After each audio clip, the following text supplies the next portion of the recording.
Hello and welcome to another episode of the When Wrestlers Act podcast. I'm John Cronshaw and I'm joined again by my good friend Colin Cox. How are you doing today?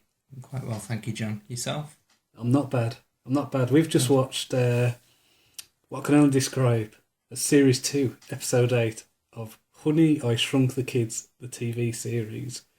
An episode entitled Honey, I'm wrestling with a problem. And the Chief. Yeah. This title will make sense later on in the episode. But it was an interesting episode, I have to say. I think I went into this with a head full of scepticism and doubt, and I came away Pleasantly surprised? Yeah, pleasantly pleasanted, Yes. if that's a word.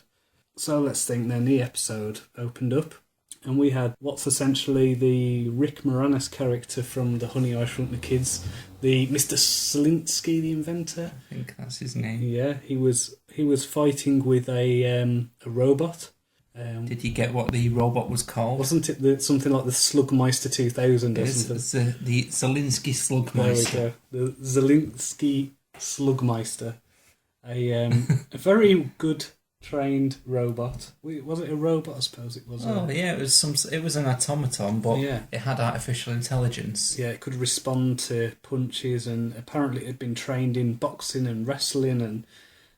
Very sophisticated bit of technology. Yeah, I mean this episode I think was from what, like the late 90s, 98, something like that. So. 99. It was a very sophisticated bit of technology that a lot of wrestlers, boxers, mixed martial artists would welcome in their gym, I think. Yeah, so this thing, you could use it as a sparring partner, and Zelinsky, the Rick Moranis character, was getting his ass handed to him by this robot, and for some reason, out of nowhere, it had come out with, "Who taught you that move? Your grandma?" Yes, and calls him Wimpy as well. Yeah, so it's it's pretty good. He's he's getting beaten up, and then we cut to two girls sat on the sofa watching TV, flicking through the channels. Only one of the girls is a boy. Yes, and the other girl is a young woman. Yes, the first character, which I assumed to be a girl when I first watched it, is called Nick. It could be a girl. Which is a boy's name. Or a girl's name. Is it? Nicola? Yeah, it was a boy. Yes, we did figure that out. Yeah, eventually. Because we remembered the Honey, I Shrunk the Kids, the film. With the big ant. The big ant. And the shrinking. And the shrinking, There was no shrinking. What this should have been called is Honey, I Invented Something. Not Honey, I Shrunk the Kids. Yeah, so there was basically a little lad who looked like a girl. There was a 20-year-old woman who looked like, was kind of made up to look like a 13-year-old girl. Yeah. She had very tight, weird ponytail, well, more pigtail things going on. Yeah, it was kind of, it was certainly appealing to the jailbait audience anyway. It was, I suspect that if she took her pigtails out, her face would probably sag and droop. Yeah, she would show her age. She's had a hard life on the streets, that girl. But, so they're flicking through the TV and they go through all loads of rubbish stations, country and western and everything. And then they hit up on the local wrestling show and it's just missed the Hart brothers. So she's quite angry because she's the Hart brothers' biggest fan. Yeah. And by she, obviously, you mean the female character, not the Nick, who just looks like a little girl. But the one who is a little girl who looks like No, it's a woman who looks like a little girl. That's the one. It all gets very confusing. We should point out, when we say Hart brothers, it's the obvious two. It's Bret and Owen Hart as well, because isn't there about 70 of them? It's revealed that they're going to be facing what can only describe as the best tag team of all time. The best name, the best gimmicks. Yeah. The Executioner Brothers. Yeah. Not the Executioners, not the Execution Brothers, the Executioner Brothers. Are they brothers of executioners? Well, their gimmick, they're the Executioner Brothers. Their name is Judge and Jury, and they both have judges' wigs and sunglasses. For some reason. Now, I'm not sure about the American legal system, but I don't think they don't have those wigs, do they? I think they're kind of British It's judges. Canadian. What do you know about the Canadian legal system? It was set in Colorado. Regardless of how Canadian it was, how incredibly Canadian it was set in Colorado. Ah. Yeah, even though people did say a boot and sounded incredibly Canadian. And it's clearly in Calgary, Alberta, Canada. Yeah, we get the credits. And this is where it's revealed that this little girl is played by a lad. So they roll in, and after the credits, we're back in the garden with the dad. He's, as I say, he's had his ass handed to him by this robot, and he gets knocked around. He gets knocked on his arse. His daughter comes over, punches the robot in the face with one punch, and then knocks it down. But it was sounded like A, a very hard punch, and B, a very hard robot. And she just sort of smirks and walks away. Yeah, so she's you get this impression that she's a tough cookie. I want to know what her hand's made of. maybe she's had one invented for her as well. Maybe. This is as well where you get introduced to the what can I describe as the MILF. I think it's meant to be the fake Rick Moranis' lady wife and mother to Amy and Nick. Yes. Let's just be honest, a very attractive middle-aged lady. So we have Milfy and Jailbait, and that should just be the name of the two characters. Yeah. So we've got not Rick Moranis, Nick, whatever. Who cares? You got Jailbait and Milfy. Okay, so they're the names we're going to be working with today. I think not Rick, Jailbait and Milfy. Right. We get the next scene. Jailbait. She's hanging outside of school, coming out of school with what I assume to be a boyfriend or just a male friend, or maybe someone who there's some sort of tension there. Yeah. I mean, I suppose if we'd watched the previous 29 episodes of Honey, I Shrunk the Kids, the TV show, we might have seen something get shrunk. Or maybe they're saving that for the very last episode. Yeah. So I mean, we are kind of picking apart the thing, but to be honest, we've missed the first 29 steps of this series. The Harts are at the school. The Hart brothers are stood on boxes, evidently. No, they are both 7 foot and 6'10" tall. Yeah, they're stood. They've got all these, teenage girls screaming around them. They're probably about maybe 15, 16 years old, and at that point, most males and females are close to what their final height will be. Yeah, so, pretty much fully grown. And what Owen Hart, who's not exactly the tallest wrestler in the world, he's, at least 1.5 feet higher, taller than everyone else. And he's quite ripped as well. He seems to be, I don't know, just huge. And I think Amy captures it perfectly when she says, "Oh my God, you're more impressive in person." And then she's panicking because she's got nothing for them to sign. So she steals her boyfriend's hat. And then she goes over to the Hart brothers and goes, "Oh, hi, it's Amy Selinsky." And they go, "We know you. You keep sending us letters. Are you a stalker or something? We thought you were a weirdo." She doesn't seem crazy. Then she invites them to dinner. She invites them to dinner. And being, how old would you say they were at this point? I'd say Bret was about maybe late 30s, Owen about early 30s. So these two men in their 30s get invited to a schoolgirl's house for tea, and they go, "Yeah, that sounds like a good thing to do." Why are they hanging around outside of school? So they can get invited for tea by schoolgirls, clearly. And they're just like, yes, it'll be better than eating in a restaurant. Whose uncles are they? Yeah, it's very dodgy, and I just think today that wouldn't fly. You know what I mean? I think with kind of celebrity nonsense the way they are, it's just wouldn't pass the censors. Colin, tell them the joke. The joke is they say, "Do we dress for dinner?" And then they say, "You can wear what you want." So then Owen says, "Good, I hate eating naked."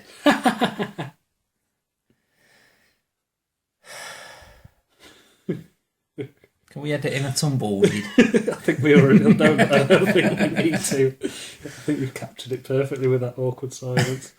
So we go back. We're at not Rick's house, and he's in the garden, and we're introduced to a character called the Chief, who's a rather portly policeman officer.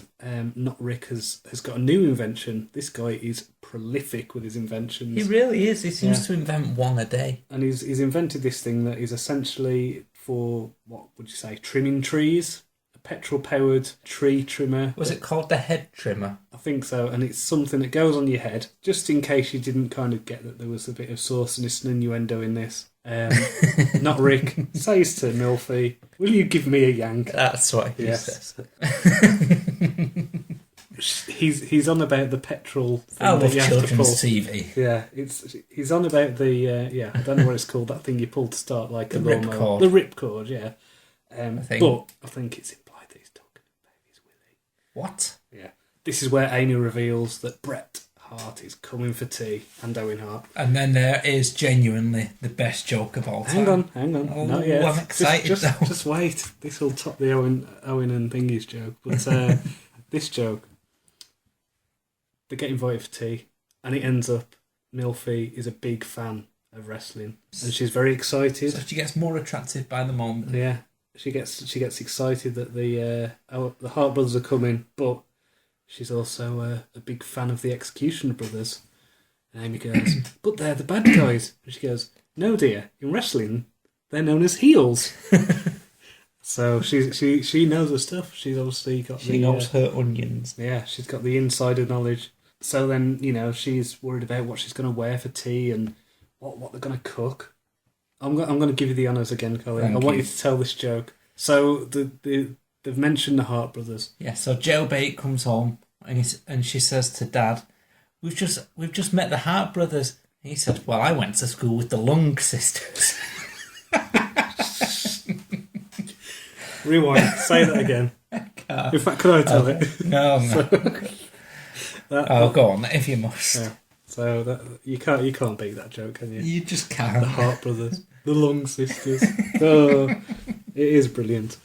So I think it was about this point of the episode we'd had the the Executioner brothers. We'd had the joke of the the nakedness, that bad joke, and then we had this excellent joke, the Lung sisters. And yeah, I started to fall in love with this program. I started thinking, you know what, this has got a lot of charm to it. It cuts to them. They're having a bit of an awkward dinner party. Yeah, there's lots of references to the brotherly tension between Bret and Owen. So like, Bret's going, "Ooh, I would enjoy these potatoes more if somebody hadn't eaten them all." Oh, so not Rick. He says something to a wrestler that he shouldn't say. Yeah, he says that what is it? He says you don't exactly exert yourself in the ring like Olympic athletes. Yeah, he says it's what you do. It's more just dance and theatre, and this is where Bret goes, dance, theatre. So not Rick says, oh maybe you could give us a demonstration after dinner, and then Bret Hart stands up, Owen Hart stands up, and they both go, dinner's over. Dun dun dun. You think oh no, not Rick's gonna get a hiding. So I mean, think to past films and stuff. You've got this moment where you've accused wrestlers of being fake. What happens? You usually go outside and get their ass handed to them. You usually get the wrestlers throwing them in a headlock and beating them up. No, what happens? Swerve that Vince Russo would be proud of. No, this was genius. This was actually great. This was wonderful. What happens? Everything's a bit tense. Cut to the next scene. You've got Owen Hart and Bret Hart gently demonstrating wonderful wrestling moves. They're putting on an absolute technical clinic. Yes, they're showing a perfect arm lock, a perfect wrist lock, a perfect hammer lock, a perfect drop Russian toe hold. It's excellent and educational. And how to do the reversals. And it was all very polite. And it was just a demonstration, as if it was like a class. And I just thought that again, I've said this, like, just the humour that was running through this, I thought was great. I think that would have gone over a lot of kids' heads, to be honest. Yeah, a good kids' TV show should be able to sit there with your son or daughter and just be able to go, not just think, oh my god, I wish this was on, please kill me. You can enjoy this on many levels. I mean, in my head at this point, when I saw that joke, I was starting to compare it to programmes over here, like Press Gang, for instance, that has a lot of very similar humour. Yeah. That is aimed at a certain age, but only people of a higher age would get it. Yeah, and as I say, I think you get that with a lot of, what is it like in Toy Story 3, when I think there's a joke about, like, no one's allowed to take my wife in the mouth except me, or something. No one's allowed to take my wife's mouth except me. So at this point, the Harts invite them to come and join in. So Milfy steps up, as does the Chief. And it ends up that the chief had wrestled in school, and Milfy had learned to wrestle as well because of lots of bad dates. Yes. Again. And they both body slam Bret and Owen and injure them. Yes, because despite the fact that they've both been professional wrestlers for well over 15 years, 20 years in Bret's case at this point, he didn't know how to take a simple body slam bump. I know it's onto a hard surface, but I think that's probably the point. Is it was onto a hard surface, and this led to him lying on his back. I think it was Bret just goes, "Call 911." yes. Right. So they do. Yeah. So they go to hospital. And the next scene is Owen hopping out on crutches with a completely broken leg. Yeah, and Bret with his arm in a cast. Like a teapot. This is a bit of a complicated bit. It ends up, we've established early on that Bret and Owen are meant to be wrestling the Executioner Brothers. Can you explain this to me? They basically nominate the Chief and not Rick to wrestle the Executioner Brothers. Yes, for some reason. I mean, Bret and Owen, didn't they have their titles on the line or something? There wasn't really any logic to it. But Jailbait as well, she's accusing Milfy of hurting them deliberately because she's a fan of the Executioner Brothers. Some family tension there. There is. And this plays into some very confusing scenes later on. So yes. And then we've got Owen Hart, Bret Hart stood at their car, and they're basically waving them away, saying, in fact, I'll read the line that Owen says. He says, "Thanks for everything, except the hurting us part. He didn't like getting hurt." Well, why did he become a wrestler? I don't know. Well, maybe he just thought he was so tough that he was never ever going to get hurt. Next, we cut back to not Rick's inventing shed. He bursts out, and he's dressed as Kurt Angle. He's got. It looks like some bellend out drinking on the Otley Rum in Leeds. Yeah, in a dreadful fancy dress. He's essentially wearing a muscle suit with a singlet over it. He just comes out and says, "Well, with steroids and everything, the artificial enhancements are perfectly fair." So yeah, he does drop the S-bomb, which I thought was quite interesting for a wrestling. I can imagine that if Bret Hart was still in WWE or WWF, whatever it was then, before he would have gone on, Vince McMahon or whoever would have looked over the script and said, "No, can we please take that line out about steroids?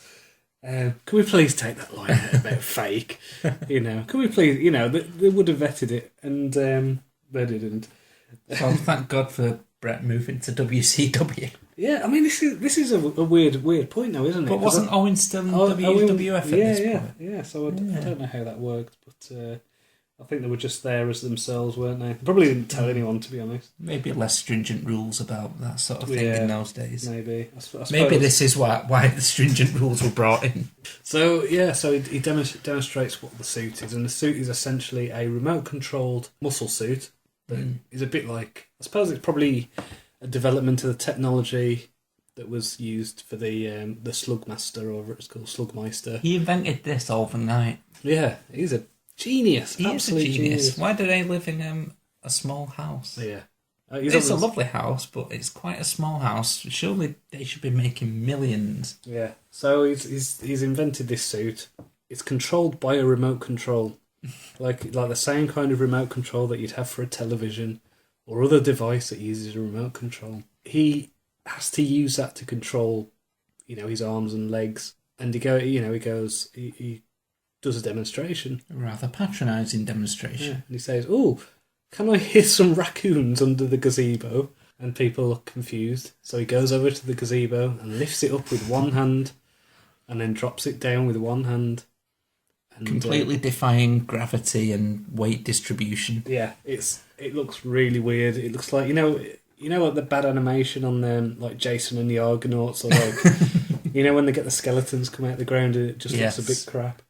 So it was kind of like that. So we've got his secret weapon sorted. Next we cut to Nick in school, and he's got some bully taking the piss out of him, saying, "Oh, your dad's gonna get." He calls him a brainhead. Yeah, he goes, "Hey, brainhead, Yes, hey you, more intelligent person. Oh, I just thought he meant like he had a brain in his head. Possibly. Yeah. I think he was just mocking his greater intelligence. Ooh, well, hey, heart chest. Just like naming organs that are in bits of his body. Yeah, so Nick and is his name Tom? The chief's son. Chief's son. Yeah, the chief's son. Generic sidekick. Yeah, they start a bookies, and quite funny. They kind of start taking on the demeanour of mobsters. They even store all their betting winnings in like a violin case, which they carry around. So it's a bit like Bugsy Malone kind of thing. We go away from that for a bit, and we cut to a really odd scene. There are two scenes where they just seem to be thrown in there. It's like the guitar solo in Don't Fear the Reaper. Don't bring BOC into this. That guitar solo doesn't belong there. Yes, it does. It's brilliant. And this scene doesn't belong here. Milfy comes home looking very fetching in her work clothes. Yeah, in a sexy office wear. Yeah.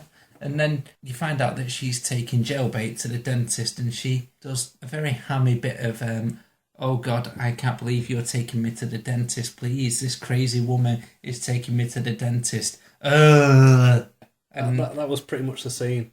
I think I was quite a bit better than her. Yeah. Well, it was. I think it was accurate anyway. You know, as I say, we've not watched the 29 previous episodes, so there's a chance that this could be like a running joke or something, or it might refer. You know, it might be a clever reference to a previous episode, like Honey, I Shrunk the Dentist, or it could just be Canadian humour. It wasn't humour particularly. Maybe we just don't get the Canadians. No, I think we've done all right so far. At least I'm assuming we have anyway. So. And then there's the next rather random scene. It's bizarre. You've got Rick demonstrating... Not Rick. Sorry, not Rick. Demonstrating one of his other many inventions, of which he is prolific. He's like Edison and Leonardo thrown into one. Yeah, because, you know, a lot of people who do inventing today, you know, they'll probably go down a course, or, you know, do a master's and a PhD, and you know, do focusing on one particular area of invention. This guy was doing, you know, a hedge trimmer one day, fight suits the same day, and then the next day, the jacuzzi Uzi. Yeah, and the demonstration for this, the jacuzzi Uzi. First of all, he compliments his assistant on what a nice graph. Oh, good, that's fine. Yeah, and then he demonstrates the jacuzzi Uzi, which is essentially a handheld jacuzzi that fires very powerful jets of water at people for those who haven't got enough space for an actual jacuzzi. Yeah. I mean, let's cut to the chase here. This was basically an excuse to hose down a woman. That's fine, but she's wearing something underneath her white coat, so there's a problem there. I still think Jermaine Greer would have had a field day with this one, I think. Freud as well. I think, you know, the idea of a man pointing his, you know, his phallic-shaped thing at a woman. Sometimes a phallic-shaped thing squirting over a woman is just a phallic-shaped thing squirting over a woman. And then, yeah, we get another strange scene. This is the chief with his girlfriend or wife. I think it's his girlfriend. I think it. Yeah, his floozy. His floozy. And, with a very high-pitched, irritating voice. It ends up that Chief's really conflicted about this. He's agreed to this match, and he's like, you know, I work in the police, and I'm surrounded by violence all the time. I don't know if I can add to this violence. I vowed not to bring more violence. You have to applaud him. It's a good thing, but don't bloody agree to a wrestling match if you're going to be against violence. Well, I think he was just under the impression that he could stand on the outside and not Rick would do all the work in his mega suit. In his Kurt Angle costume. You cut back to the school, and Nick and Tom, I believe his name is, are in the corridor. We'll just call him henceforth Tom. It might be his name. It might be. It might not. But yeah, so they're in the school corridor, walking along with their, you know, their ill-gotten gains stuffed into the violin case, and some harsh-looking teacher stops them and goes, "Oh, I didn't realise you played violin. I didn't realise you were musical." And Tom goes, "Well, you know, I sing, but I don't sing, if you know what I mean." I didn't know what he meant. No, I didn't know.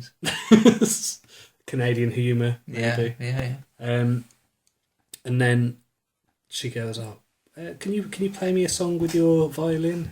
And Nick goes, "Oh well, I've only been playing a very short amount of time, still learning Catgut. whatever it was." Use his word catgut. Yeah, maybe that's funny as well in Canada. I don't know. Possibly. And she goes, "Open up the case." So he gets the case at literally the most impractical way. Awkward. Yeah, most ridiculous way to open it. If you wanted to open a case so its contents would spill everywhere, this is how it's done. Yeah, he didn't lay it down and open it and flip over, open the lid, or just hold it in a way that everything wouldn't spill everywhere. So he opens up the violin case, and lo and behold, all of the money flies everywhere. Yes. And the teacher looks down, and what does she say? She says, "Oh, you're running a betting ring?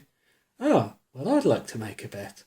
And the kids look up and they're like, Oh! "Yeah, brilliant, this is surprising. Yay! Oh, it's okay, she's on our side." And she goes, "I'll bet your parents won't like to hear about this." Burn! So she built him up to knock him down. Yeah. So now Evil woman. We get the cut to the Executioner brothers in their hotel room. This scene was brilliant. Speaking of phallic scenes. Yeah, so this scene, it had one of the Executioner brothers going, "I need more body oil. My pecs aren't shiny enough." I think he should just say to the other one, "I think I've missed a bit on my bottom. Will you come and stroke it in for me?" So he's there rubbing baby oil into himself. In front of his friend who's lay on the bed. Well, they've been in prison together, they've probably seen everything. And done everything. Yeah.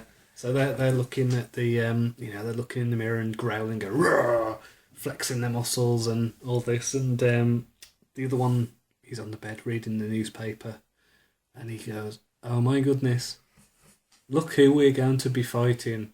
It's not the Hart brothers, it's that chief." What a coincidence! I couldn't believe it.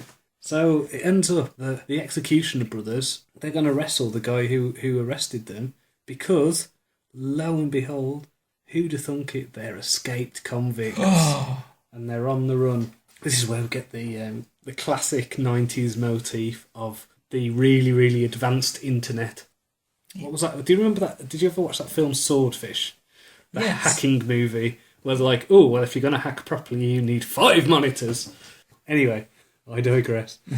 So Nick and Tom, I think they're called, do the internet searching on their crazy internet, and they can use all things like Google goggles and things like that didn't exist then. I think they invented it.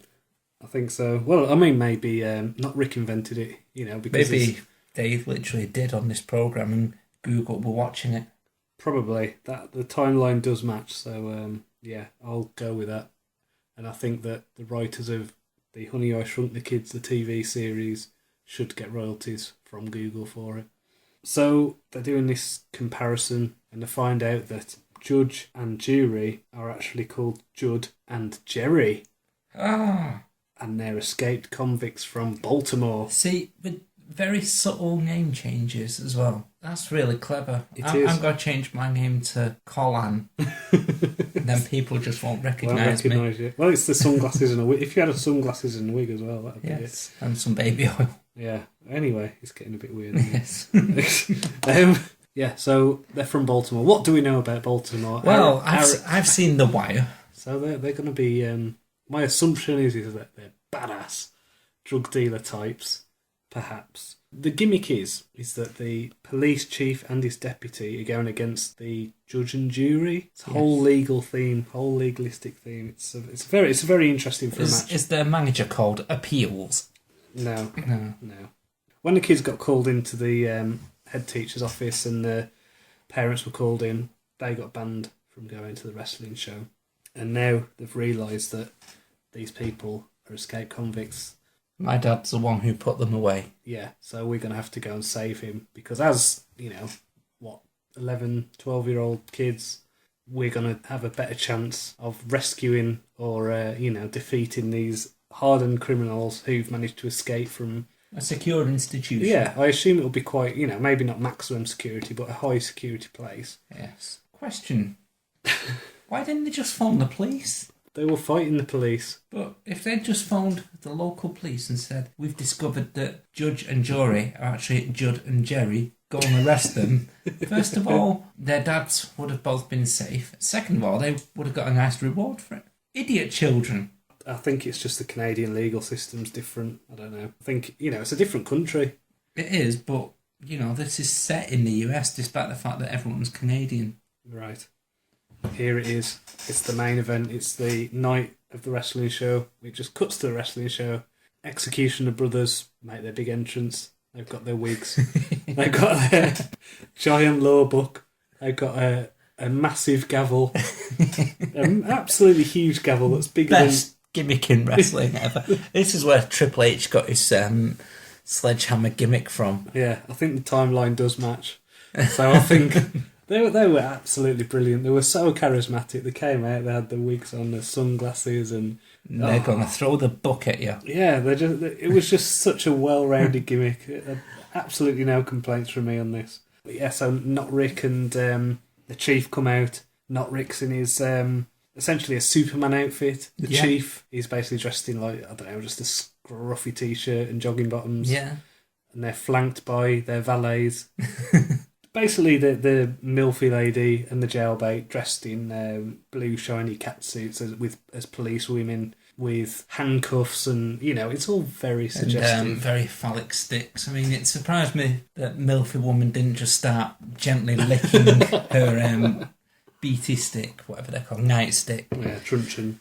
I've been wondering, though, during the course of doing this discussion, did the people who made Family Guy, did they watch this? Because it seems like Lois is basically based on this person, and Meg is based on the other one. You can see it. I can definitely see the Lois connection with the milfy woman. Yeah, who's got that? He just knows got that bit of a sordid past. Yeah, or just a naughty side. Yes. But yeah. So, but I think just because there's that suggestion. The fact that the guy's wife doing it, fair enough. The guy's daughter doing it. The guy's daughter doing it, who's meant to be probably about 13 or 14. I think she's supposed to be about 16, but still. It's dodgy, and they have just a real kind of wacky wrestling match, like lots of... Chief's suffering a beatdown, Superman's going to come in and make a hot tag at some point. They beat up the Chief for forever. He's made this vow. And it's revealed whenever the Chief hears a particular song that gets in his head, he goes mental and angry. They stole this scene from Laurel and Hardy. So these kids, they come into the wrestling arena, trench coat, one near the shoulders, bad moustache, Bomberg hat, and just an accordion as well. It is just chaotic at this point, isn't it? The match is still going on. They're trying to sneak in. They start playing in the accordion, and the Chief can't hear it. The remote control from Not Rick's Superman suit, it goes awry and ends up being picked up by a baby, and the baby starts whacking the buttons, and so Not Rick loses control of his body. Yeah, his entire bodily functions. Yeah. He starts beating up some woman in the crowd. Well, no, he starts beating up a bloke in the crowd, then he gets this fat woman and puts her in a chokehold. Now, it's funny because she's fat. I think that was the joke. It was like, okay, so if remove the fact that it's a fat woman, he went up to a woman, a paying customer, who bought tickets to go and see an entertainment event, and the performer goes up to her and starts choking her. She's fat, so it's funny. Yeah, I'm looking at recent stories in wrestling with Stephanie McMahon and Brie Bella, where there were exchanges of lawsuits and things like that. But this, she just laughs it off when this fat woman gets thrown over his head. He basically does a really, really fast aeroplane spin of the woman as well. I think that's meant to be funny as well, because she's fat. So he's really, really spinning her. And then just flings her away. Right over the concessions. Yeah. So, she probably flies about, what would you say, 20, 30 feet across the ring. And well, she lands in a crumple heap, She's a bit dazed and confused, but essentially okay. Yeah. Thank goodness. So she's fine. And this is a point where Milfy Lady, she realises what's going on. And she does just... we get to see her crawling around for a while as well, with just her arse in the air. Yeah, just a really seductive crawl. For some reason, she couldn't just walk. Do you know what I mean? She had to do this kind of head down, arse up, crawl, sexy crawl towards the child to get the remote control back. And then the mother goes, that's my baby's remote control. No, it's not. Look. And then she points it to the, not Rick, and he gets this control back. That's when the fat woman gets thrown, actually. Yeah, okay, yeah, right. And then the woman goes, oh yeah, fair enough. And that's it. Because she doesn't realise, she hadn't, A, noticed what a child was playing with, a baby, and B, doesn't know what toys she's purchased for that child. That hypodermic syringe that my baby's picked up is hers. Yeah, let her play with it. If she wants to inject herself with AIDS and heroin, let her. Oh.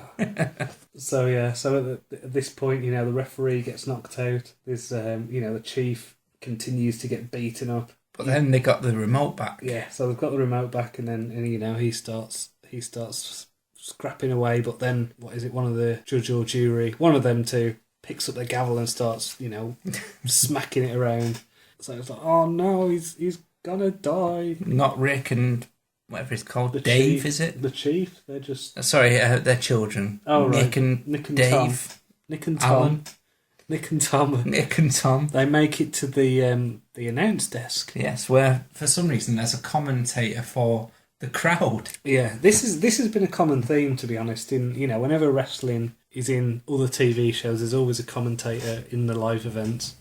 Kind of going over the crowd PA. So they start playing the accordion through the PA. Because it turns out that Tom's dream is he just wants to be a polka artist. Yeah. So he's... Possibly. Yeah, that's the assumption. And he starts playing Pop Goes the Weasel. Chief hulks up, brother. He starts turning it round and starts kicking ass, and they beat the Executioner brothers. The ref wakes up, does the 3 count. And guess who's not there to witness it? Who do we not see for the rest of the episode? The 2 stars of the episode, Bret and Owen, did they come along to congratulate them? They go, oh, thanks guys, you really got us out of a bottom there. That promoter would have been really annoyed with us. No, they left at that point where they just said, yeah, thanks for that, apart from the hurting us bit. So, and that was their appearance. Yeah. That was it. And yes. And that was the end of the episode. So all in all, pleasantly surprised. Yeah, I really enjoyed this, to be honest. I thought it was great. Yeah, it was good. I think it was, as I say, I think a lot of it is down to the humour. It was kind of that thing of, I think it worked on the levels of, I could imagine a kid really enjoying it, but, it did appeal to me as a wrestling fan, because the thing I like about wrestling, I like the wackiness, and I like the, the over-the-top characters, and like the vaudevillains. Yeah, that kind of, like, just the wackiness of it. I'm not one of these wrestling fans who is annoyed when it's not real. I like the wackiness, I like the campness. The Executioner brothers ticked all those boxes. They were excellent. The Hart brothers... The excellence of execution. Yeah, the Hart brothers were fantastic in it. I would have, just for a sense of completion, liked to have, just to see the Hart brothers kind of return. Cheering them on. Yeah, or just go, oh, thanks, guys. I wonder if they even watched it on TV. Oh, God. I bet they were embarrassed. But yeah. I mean, in the programme. Oh, did right. Did they even bother to watch the show, or did they just go down the pub or something? Or even like, if they'd just done a simple thing of have them, I don't know, phone up the venue and had that thing of like, congratulations, guys! We knew you could do it. Yes. Anything like that. That would have been great. Yes. But hey, it's a children's show made in the late 90s that was a spin-off of a okay Disney film from the early 90s. Was it okay? That had none of the original casting. Yes. So... Well, I mean... Expectations were low. I don't feel compelled to watch the other 70 episodes of this, or however many they did. I think they did 3 series, so that many episodes. I don't feel compelled to watch any more. But This was good. Yeah. No, it surpassed expectations, certainly. And I would certainly, I wouldn't highly recommend it, but I would certainly recommend it. And I don't know, I would highly recommend it. The Executioner Brothers were awesome. So, yeah. They were the stars. They were the stars. And Milfy. Milfy. She was the star.